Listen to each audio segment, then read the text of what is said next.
예배 마치고 당장 일어나서 나가야 될 분위기인데요. 그럼에도 불구하고 옆에 분과 인사하겠습니다. 예수님 때문에 행복하시기 바랍니다. 우리 영상을 잠깐 보도록 하겠습니다.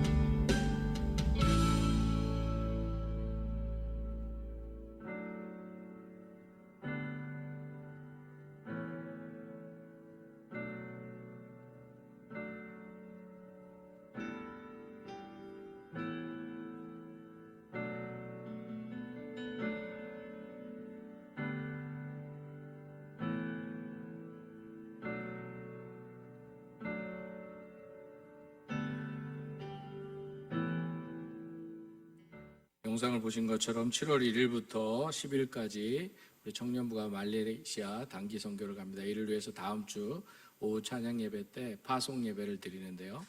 그리고 또 29일에는 부모 성령 대부흥 성회가 있습니다. 우리의 다음 세대, 우리 청년들 세대, 그리고 우리 교육부 귀한 생명들이 믿음 안에서 하나님의 꿈과 비전을 바라볼 수 있도록 함께 기도해 주시고요. 저들이 생각할 때, 우리도 열심히 준비했지만 하나님이 왜 이렇게 일하실까? 이런 것들을 느낄 수 있도록 여러분들이 함께 기도함으로 나아가 주시면 감사하겠습니다. 기도하겠습니다.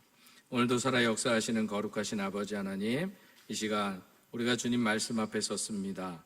주님, 우리가 나아갈 때 주님 말씀 가지고 나가야 되는데 우리의 심령 가운데 말씀하여 주시옵소서. 부족한 종의 입술을 주장하여 주셔서 오직 주의 말씀만 선포하게 하여 주시옵소서. 예수님의 이름으로 기도드립니다. 아멘. 일본 큐슈에 가면 심수관과라는 도자기 명가가 있습니다.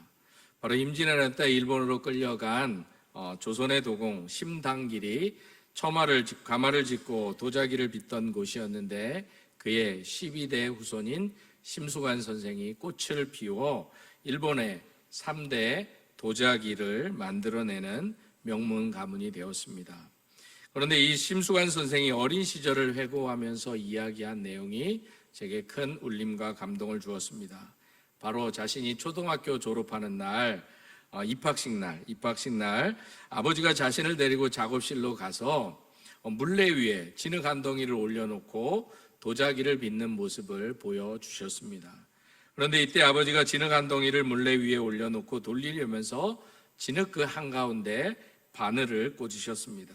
그리고 물레를 돌렸는데 바늘이 중심을 잡고 흔들리지 않는 것을 보게 됩니다.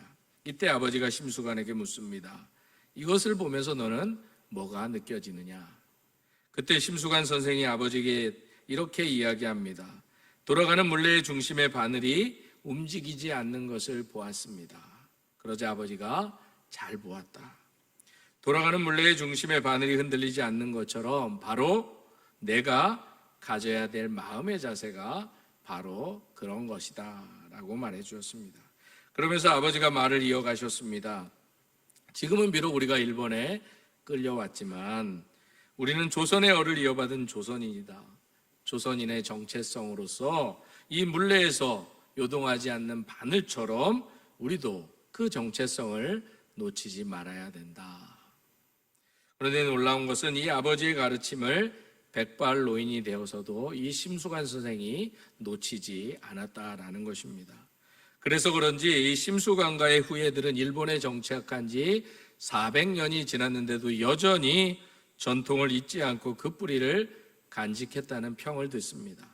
그리고 조상으로부터 물려받은 도예 기술을 잊어버리지 않고 계속 명가의 도자기를 만들어내고 있습니다. 사랑하는 성도 여러분, 이 심수관과의 이야기는 예수를 믿는 우리에게도 동일한 울림, 동일한 가르침을 주고 있습니다. 그것은 바로 아무리 물레가 요동을 쳐도 중심을 잡고 요동하지 않는 바늘처럼 우리도 여호와 하나님을 우리 중심에 모시고 어떠한 상황 속에서도 흔들리지 않는 믿음의 삶을 살아내야 된다라는 말씀입니다. 그래서 우리뿐만 아니라 이것을 우리의 자녀 세대, 우리의 다음 세대에 귀한 믿음의 유산으로 물려줄 수 있어야 된다라는 것입니다. 그래서 특별히 우리 교회가 교육부에서 부모 성령 대부흥성회를 계속 이어가는 이유도 바로 여기에 있다라는 것입니다. 부모들의 신앙의 결단이 자녀들에게까지 이어질 수 있는 좋은 신앙의 전통을 이어가자는 운동입니다. 여러분들이 함께 적극적으로 참여해 주시면 감사하겠습니다. 그래서 오늘 본문도 이러한 귀한 믿음의 전통들을 후손들에게 물려주고자 한 여호수아의 유언과 같은 내용들이 본문에 담겨져 있습니다. 그런데 우리가 본문에 나타난 여호수아의 마지막 순간을 바라보면서 그의 인생을 한번 돌아보면 여호수아는 애굽에서 노예로 태어났습니다. 그런 여호수아를 모세의 지도 아래 전장의 장수로 만들어냅니다. 그래서 여호수아는 모세의 가르침을 따랐고 아말렉과의 전투에서 선봉장으로서의 역할을 잘 감당했던 것을 보게 됩니다. 그래서 하나님께서도 출애굽기 17장 14절의 말씀에 보면 모세에게 이것을 책에 기록하여 기념하게 하고 여호수아의 귀에 외워 들리라. 내가 아말렉을 없이 하여 천하에서 기억도 못하게 하리라고 말씀하실 때부터 이미 하나님은 여호와를 선택하시고 그를 훈련시키셨습니다. 이처럼 하나님은 여호수아를 모세의 그늘 아래서 철저히 훈련시켰습니다. 그래서 모세의 지휘로 약속의 땅을 정탐하기도 했고 정탐관 중에 오직 여호수아의 갈렙만이 하나님과의 약속에 일치된 보고를 하기도 했습니다. 그리고 드디어 모세의 후계자로서 이스라엘을 오랫동안 신실하게 이끌어온 이 여호수아가 오늘 본문에서 마지막으로 혼신의 힘을 다해 이스라엘 백성들을 향해 이 출애굽 땅, 이 가나안 땅에 들어가서 하나님의 백성으로 어떻게 살아가야 되는지를 유언처럼 말씀하고 있습니다. 왜냐하면 여호수아의 입장에서 지금 여호수아를 이을 사람이 없었기 때문입니다. 이스라엘 백성들이 모세가 죽었을 때 어려움을 당했을 때 자신을 하나님이 세우셨던 것처럼 만약 이제 자신이 이 세상에 사라진다면 그리고 그들을 인도하고 그들을 위해 중재하고 그들을 대신하여 하나님과 소통할 지도자가 누굴까라고 생각하니 이 여호수아가 두려움에 사로잡힐 수밖에 없었던 것 같습니다.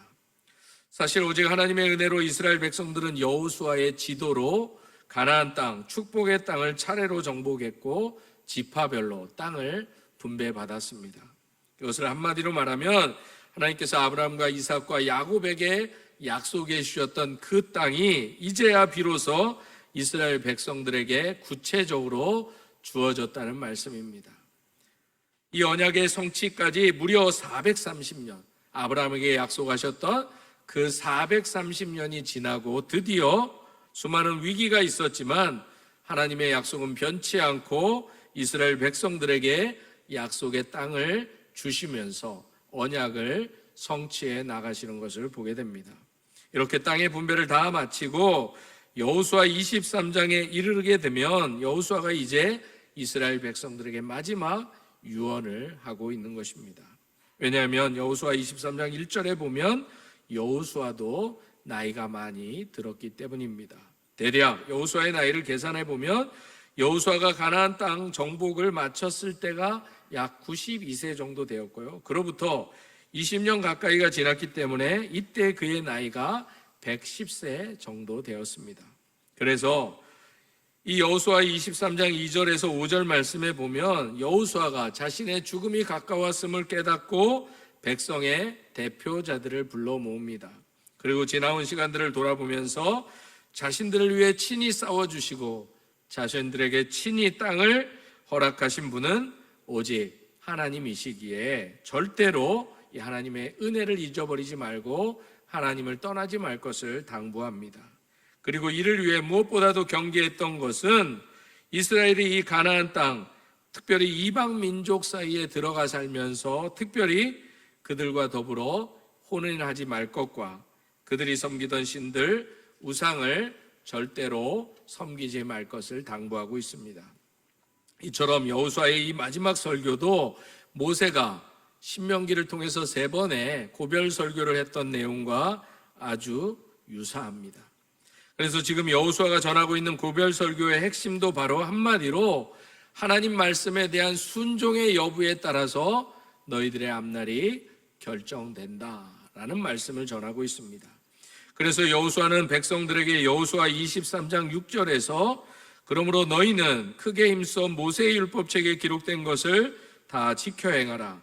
그것을 떠나 우로나 좌로나 치우치지 말라라고 경고합니다. 그리고 이렇게 유언과도 같은 고별 설교를 한 후에 24장 1절에 보면 이스라엘의 모든 지파를 이제 세겜으로 불러 모읍니다. 사실 이 세겜은 그 옛날 아브라함이 고향 친척 아비집을 떠나 하나님이 지시한 땅으로 가서 또 그곳에서 하나님의 축복의 말씀을 받았던 곳, 그래서 그 축복의 말씀을 받고 제일 먼저 제단을 쌓았던 곳이 바로 이 세겜 땅이었습니다. 그리고 이스라엘 12지파의 조상과도 같은 야곱이 인생의 환난을 당하고 나서 모든 우상을 땅에 묻고 새 출발을 시작했던 곳도 바로 이 세겜 땅이었습니다. 그래서 이처럼 세겜은 이스라엘 백성들에게는 한마디로 신앙의 결단이 일어난 장소였습니다. 그리고 이제 여호수아는 바로 이 장소에서 이스라엘의 모든 지파를 다시 물러 모으고 신앙의 결단을 촉구하고 있는 것입니다. 바로 그동안 모세의 뒤를 이어서 이스라엘 백성들을 이끌어 가나안 정복을 마친 여호수아는 앞으로 이스라엘 백성들이 하나님이 지시하시고 가라하시고 복주시고 사명을 위해 인도하여 주시고 세워주신 이 가나안 땅에서 진정한 축복의 사람들로 살아가기 위해서 어떻게 해야만 하는지, 먼저 자신부터 그리고 자신의 가족부터 우리는 끝까지 하나님만을 섬기고 하나님만을 위해 헌신하겠다고 다져야 합니다. 왜냐하면 하나님께서 출애굽한 이스라엘을 위해 베푸시는 종이 말로 닿을 수 없는 기적과 같은, 하나님이 아니시면 도저히 일어날 수 없었던 일임을 이 여호수아가 잘 알고 있었기 때문입니다. 그래서 여호수아도 여호수아 24장 13절에 보면 너희가 수고하지 아니한 땅, 너희가 건설하지 아니한 성읍, 너희가 심지 아니한 포도원과 감람원의 열매라는 표현을 통해서 모든 것이 다 하나님의 은혜였음을 선포하고 있는 것입니다. 오직 하나님의 은혜로 말미암아 이스라엘은 마침내 가나안 땅에 들어가게 되었고 가나안 땅을 차지하게 된 것을 결코 잊어서는 안 된다라는 말씀입니다. 이것은 이스라엘 백성들뿐만 아니라 오늘을 살아가는 우리에게도 우리가 살아가는 모든 것이 다 하나님의 은혜였음을 잊지 말라고 전해주는 말씀입니다. 우리가 때로는 너무 힘들고 어려운 세상 가운데에서도 살아가지만 또 살아가고 있고 살아왔지만 하나님이 지켜주시고 인도하여 주시고 책임져 주시고 보호해 주시고 이끌어 주셨기에 오늘 우리가 여기에 있음을 잊지 말라고 말하는 것입니다. 우리가 이 은혜를 절대로 잊지 않고 감사할 때 우리도 진정한 믿음의 삶을 살아갈 수 있기 때문입니다. 그런데 오늘 본문에서 우리에게 주목해 볼 단어가 있는데 바로 14절에 그러므로 이제는 이라는 단어입니다. 1절에서 13절까지 하나님께서 이스라엘 백성들을 위해서 그동안 행하셨던 일들, 그 은혜와 사랑, 하나님의 위대한 일하심에 대해서 이야기한 후에 이것을 다 설명한 후에 이제 14절 말씀에 들어가면서 그러므로 이제라는 접속사를 사용하고 있습니다. 그러므로 이제라는 접속사 그 앞에는 하나님께서 이스라엘 백성들을 향해서 이루어 놓으신 위대한 역사, 은혜의 역사를 설명하고 있고 그러므로 이제라는 이 접속사 뒤에는 하나님께서 명령하시는 명령의 내용, 당부의 내용이 담겨져 있는 것입니다. 사실 모든 성경은 거의 대부분 이러한 형식을 띠고 있습니다. 하나님이 우리를 위해서 행하신 일들을 먼저 설명으로 기록해 두고 그리고 그러므로라는 접속사를 사용한 후에 그 다음에 그렇게 은혜를 입은 사람들이 어떻게 살아가야 되는지 그 살아가는 방법에 대해서 기록하고 있는 것입니다. 그래서 여호수아의 이 마지막 메시지는 하나님이 인도해 주시고 그래서 복 주셔서 그들에게 거하게 했던 이 땅에서 그들이 더욱더 하나님의 백성답게 더욱더 복된 미래를 살기 위해서 어떤 삶의 신앙의 원리를 가지고 살아야 되는지를 분명하게 말씀하고 있습니다. 여호수아 24장 14절의 말씀입니다. 함께 읽겠습니다. 그러므로 이제는 여호와를 경외하며 온전함과 진실함으로 그를 섬기라. 너희의 조상들이 강 저쪽과 애굽에서 섬기던 신들을 치워버리고 여호와만 섬기라. 24장 23절도 이렇게 말씀합니다. 여호수아가 이르되 그러면 이제 너희 중에 있는 이방 신들을 치워버리고 너희의 마음을 이스라엘의 하나님 여호와께로 향하라. 이 말씀이 무슨 말씀입니까? 이 말씀은 바로 지금 이제 신앙의 결단을 다시 하라라는 것입니다. 이제는 가나안 땅에서 새로운 삶을 시작하니까 신앙의 결단도 새롭게 해라라는 것입니다. 그래서 여호수아는 우상을 그들의 삶 가운데서 제거할 때만 온전한 신앙의 삶을 살 수 있다고 말한 것입니다. 여기서 온전히 섬긴다는 것은 온 마음과 정성을 다해 하나님만을 섬긴다는 뜻입니다. 그리고 끝까지 지속적으로 그 하나님만을 인정하고 그 하나님만을 의지한다는 뜻이기도 합니다. 우리를 둘러싼 상황과 조건에 관계없이 오직 하나님만을 섬기고 하나님의 이름만을 높여드리는 삶을 살겠다는 결단인 것입니다. 따라서 이스라엘 백성들 가운데 우상을 제거하라고 했던 이 여호수아의 말은 여전히 그들이 하나님의 은혜로 살아왔음을 철저하게 인정하지 않고 있었음을 보여주는 장면이기도 합니다.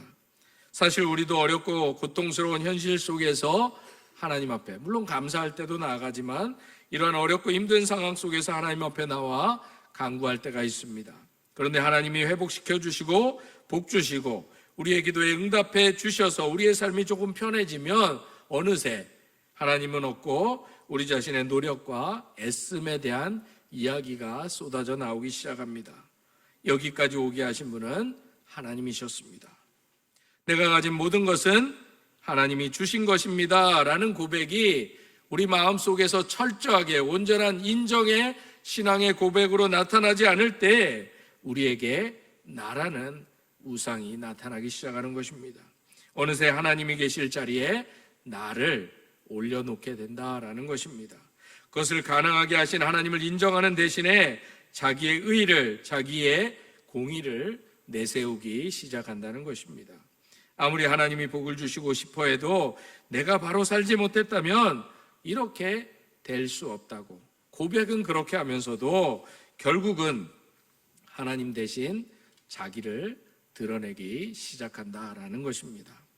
이처럼 오늘 본문에서 여호수아가 제거하라고 한 우상은 이 모든 것을, 그들에게 이 모든 것을 허락해 주신 하나님을 기억하지 않고 감사하지 않고 하나님이 복으로 주신 그것들을 오히려 하나님보다 더 소중하게 여기고 더 좋아하고 즐기고 사랑할 때 그들 안에 우상이 만들어진다라는 것입니다.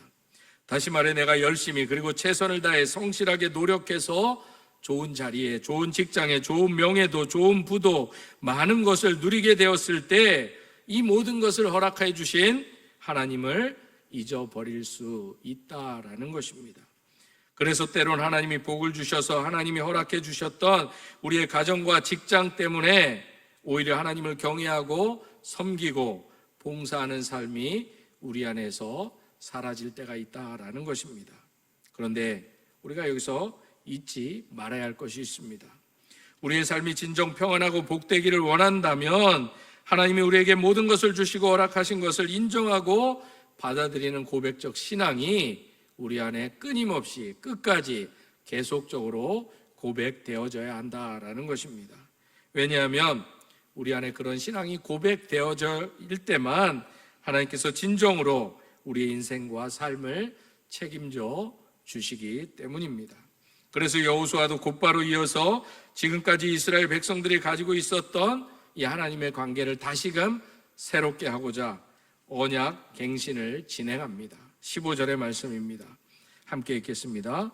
만일 여호와를 섬기는 것이 너희에게 좋지 않게 보이거든 너희 조상들이 강 저쪽에서 섬기던 신들이든지 또는 너희가 거주하는 땅에 있는 아모리 족속의 신들이든지 너희가 섬길 자를 오늘 택하라. 오직 나와 내 집은 여호와를 섬기겠노라 하니.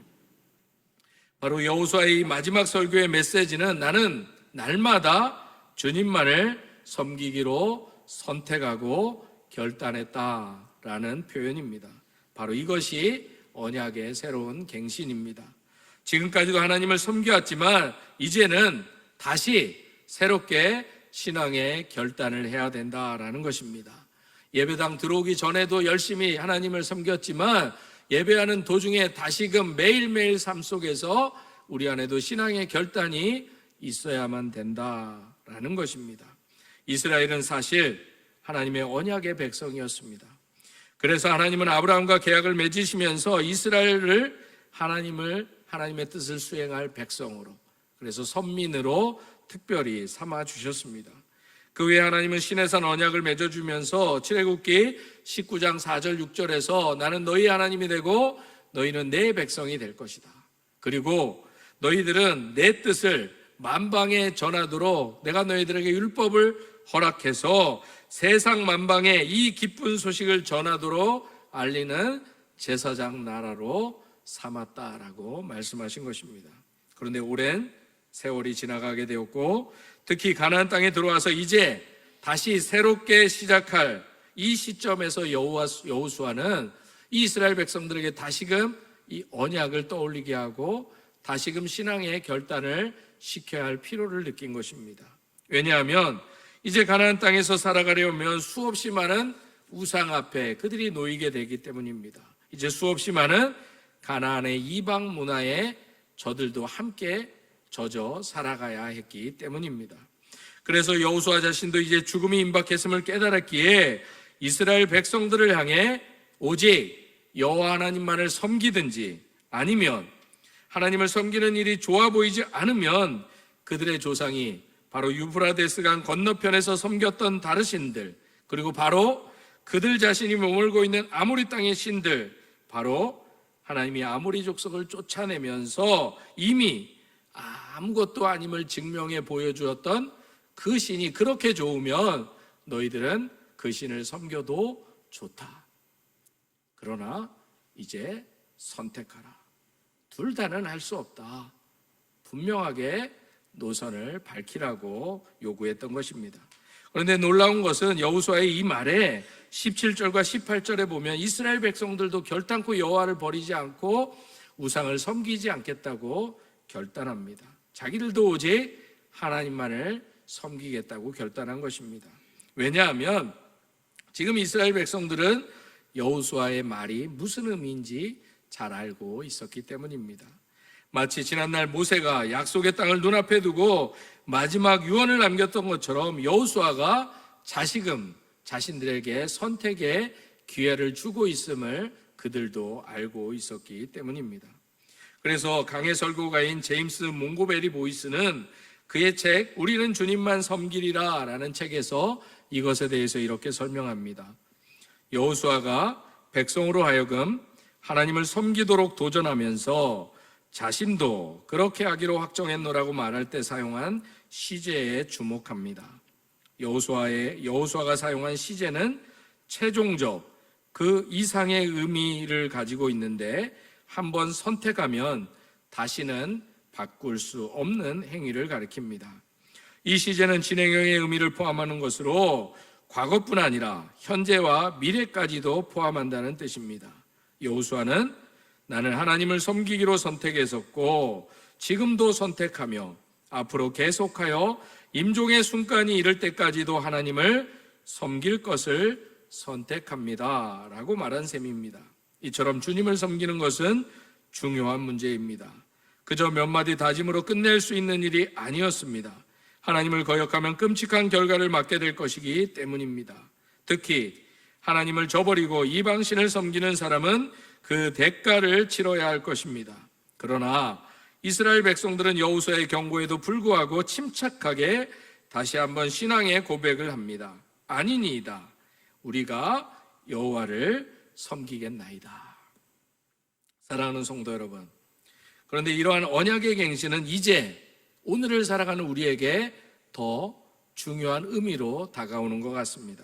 왜냐하면 우리의 믿음은 이전보다 갈수록 약해져 가고 우리의 신앙은 내 삶 전체의 단지 일부분이 되어가고 있는 것 같아서 그렇습니다. 무엇보다도 이런 현상이 우리의 다음 세대, 우리 자녀들의 세대에 더욱더 두드러지게 나타나기 때문입니다.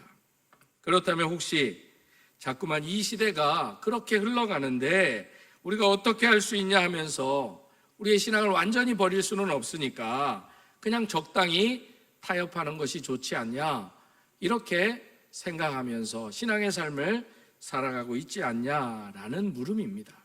그런데 아무리 시대가 변해도 결국은 예수님 잘 믿고 천국 가는 것이 우리에게 가장 중요한 것이 아니냐라는 것입니다. 세상 사람들에게 이런 이야기는 허무맹랑하게 들릴지 몰라도 아무리 그래도 우리 믿음의 사람들에게는 결국 천국 가는 것이 최후 승리가 아니냐라는 것입니다. 그렇다면 정말 우리가 이것을 인정한다면 우리 오늘 본문의 언약 갱신과 같은 신앙의 갱신이 매일매일 우리 삶 가운데에서도 동일하게 일어나야 된다라는 것입니다.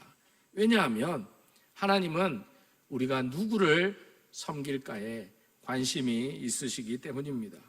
더군다나 우리 인생은 한 번 살면 끝나버리는 인생이기 때문에 정말로 살아있을 때 후회 없는 인생을 살아야 합니다.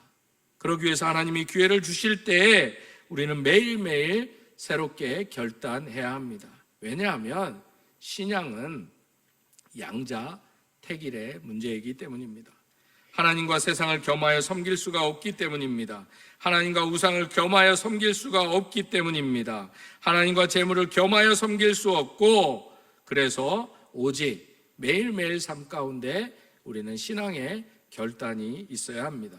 사실 사도 바울도 주님을 위해 살기로 결단했을 때 그에게 있는 로마의 시민권이나 학문이나 많은 재산과 지위와 명예를 그는 배설물로 여기게 되었다고 고백합니다. 왜냐하면 주님을 선택했기 때문입니다.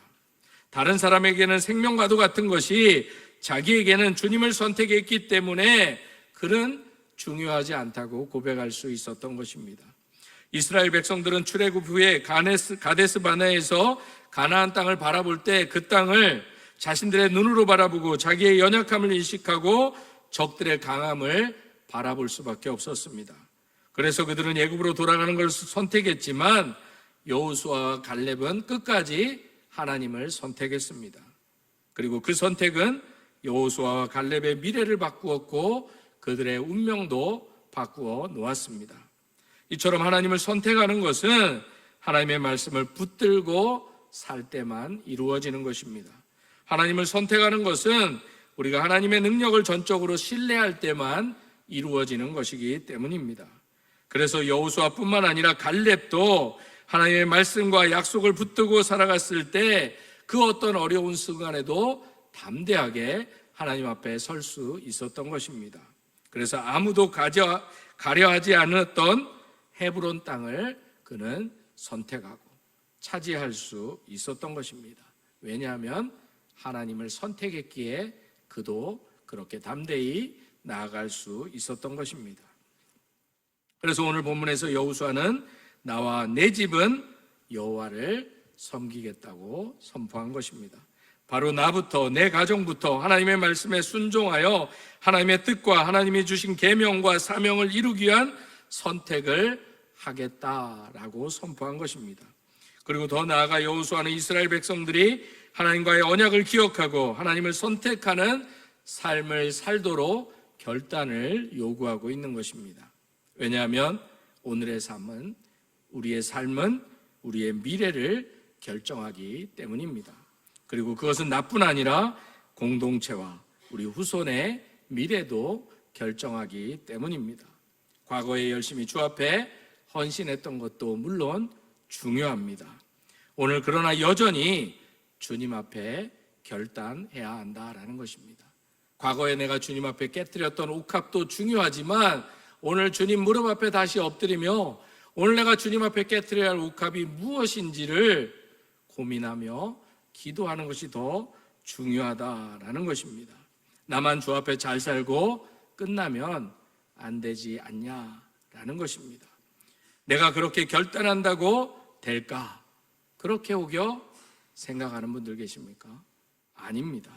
아닙니다. 저희 증조부는 사실 이 땅에 복음이 들어오던 시기에 이 땅의 현실과 사이에 굉장한 불만을 가지고 있었던 분입니다. 그래서 불량배로, 깡패로 살았던 분입니다. 심지어 복음을 전하는 선교사를 핍박하고 교회에 불을 지르기도 했던 분입니다. 그러나 그가 결단했기에, 그가 돌이켰기에, 그가 선택했기에 많이 부끄럽지만 오늘 제가 이 자리에 설 수 있게 된 것입니다. 제가 멀쩡해 보이지만 제가 어린 시절, 중고등부 시절 제가 제일 많이 했던 것이 동네 뒷산에서 발차기였습니다. 우스갯소리 같지만 형들하고 소나무, 장가지 발차기, 타격을 얼마나 열심히 했는지 모릅니다. 그리고 이 곤봉하라는 이 곤봉으로 이 장단지, 그 뼈 있는 자리를 단련시켰습니다. 왜? 사람 패려고. 우스갯소리 같죠? 맞고 사는 사람 원하지 않았기 때문에 우리 할아버지가 결단하지 않았다면 저도 깡패로 살 수밖에 없었어요. 그래서 그런지 저도 우리 아이들한테 중학교 때까지 영어 수학 학원은 안 보내고 태권도 학원은 보냈어요. 절대 맞고 살지 말라고. 패는 한이 있더라도 맞고 살지 말라고. 여러분들 웃으시지만 버러지 같은 먼지에 불과한 제가 오늘 이렇게 깡패로 살지 않고 하나님을 전하는, 하나님을 두려워하는 사람들, 세상이 나를 두려워하는 사람이 아니라 하나님을 두려워하는 사람으로 살 수 있었던 것은 우리 할아버지 잘 만나서, 우리 아버지 잘 만나서 제가 이렇게 살 수 있는 것입니다. 사랑하는 성도 여러분, 우리의 믿음의 부모들, 그래서 먼저 된 자들의 신앙의 결단이 중요합니다. 그래야 나도 살고 우리의 가족도 우리의 자녀도 하나님 앞에서 살 수 있게 되는 것입니다. 그래서 하나님이 주시는 축복의 땅에서 더 크고 놀랍고 복된 인생이 되기 위해서 이 여호수아는 이스라엘 백성들에게 구체적인 자신의 삶의 현장에서 하나님을 섬기는 결단을 지속적으로 끝까지 놓치지 말 것을 당부하고 있습니다. 1869년 중국 선교사였던 허드슨 테일러가 선교를 하다가 그만 지쳐 쓰러질 때가 있었습니다. 거룩한 사람이 되려고 애를 썼지만 그토록 애를 써도 거룩한 삶을 살지 못하는 자신을 발견하게 됩니다. 이러한 중압감 때문에 신경이 너무 예민해져서 자주 화를 내고 말도 거칠어지는 자신의 상황을 보게 됩니다. 그래서 몸도 마음도 더욱더 지쳐갔고 무엇보다도 온전히 기쁘게 하나님을 섬기지 못한다는 죄책감이 그를 더 괴롭혔습니다. 그래서 기도도 하고 금식도 하고 말씀을 읽었지만 여전히 소용이 없었습니다. 자신이 말씀대로 살지 못하면서 어떻게 예수 믿으면 하나님의 자녀가 된다는 말씀을 선포할 수 있는가라는 생각에 더 좌절하고 더 아파했습니다. 그러던 중 메카디 선교사로부터 편지가 왔는데 거기 한 구절이 이 사람의 인생을 바꾸어 놓습니다. 어떻게 믿음을 강하게 할 수 있는가? 그것은 믿음을 구하려고 애쓰는 것이 아니라 그저 신실하신 예수님을 의지하는 것이다. 이 문장을 읽는 순간 허드슨 테일러는 예수님께서 결코 떠나지 않겠다고 자신에게 말씀하시는 음성을 들었다고 합니다. 그래서 그는 이렇게 고백합니다. 예수님께서는 변함없이 신실하시다. 거기에 안식이 있구나. 그동안 헛되이 애써왔구나. 이제 결코 더 이상 애쓰지 않겠다. 예수님께서 나와 함께 하시겠다고, 결코 나를 떠나지 않으시고 버리지 아니하시겠다고 약속하셨기 때문이다. 그것이면 충분하다. 그는 아주 큰 은혜를 받게 됩니다. 어쩌면 믿음은 내 편에 서서 노력하는 것이 아니라, 그래서 안간힘을 쓰는 것이 아니라 내가 주님 안에 거하는 것, 단순하게 주님을 바라보는 것, 그저 주님을 신뢰하는 것입니다. 그래서 허드슨 테일러는 더 이상 염려하지 않게 되었고 더 이상 두려워하지 않았고 그 순간부터 믿음이 충만해서 중국 성교의 아버지로까지 불리면서 쓰임받게 됩니다. 사랑하는 성도 여러분, 인생은 B to D다라는 말씀이 있습니다. 여기서 B는 버스, 태어남이고 D는 death, 죽음입니다. 그리고 이 B와 D 사이는 오직 한 가지만 있는데 C입니다. 이 C는 choice, 바로 선택이다라는 것입니다. 그래서 오늘 본문에서 여호수아는 오직 너희가 섬길 자를 오늘 택하라 라고 말씀합니다. 그래서 신앙은 바로 지금 여기에서 하나님을 선택하는 것, 이것이 바로 신앙입니다. 사랑하는 성도 여러분, 우리가 다 할 수는 없어도, 우리가 완벽할 수는 없어도, 그래서 지금 여기에서 참된 방향성을 분명히 하고 하나님을 선택하고 신앙의 길을 선택한다면 하나님은 반드시 우리와 함께 하시고 우리를 선한 길로 인도하여 주실 것입니다. 그래서 우리에게 있어서 중요한 것은 방향성입니다. 왜냐하면 신앙은 방향성이기 때문이고, 시대를 거슬러 하나님을 향하는 이 방향성이 중요하다라는 것입니다. 그래서 내 인생의 방향만 하나님께로 잘 정해놓으면 하나님께서는 우리를 도와주실 것입니다. 정말 믿음은 우리가 하나님을 온전히 바라볼 때, 우리가 하나님 앞에 새롭게 갱신하고 나아갈 때, 그리고 우리가 하나님의 향해 우리의 인생의 방향을 설정할 때 그 믿음이 우리 안에서 온전히 이루어진다고 오늘 여호수아는 우리에게 권면하고 있습니다.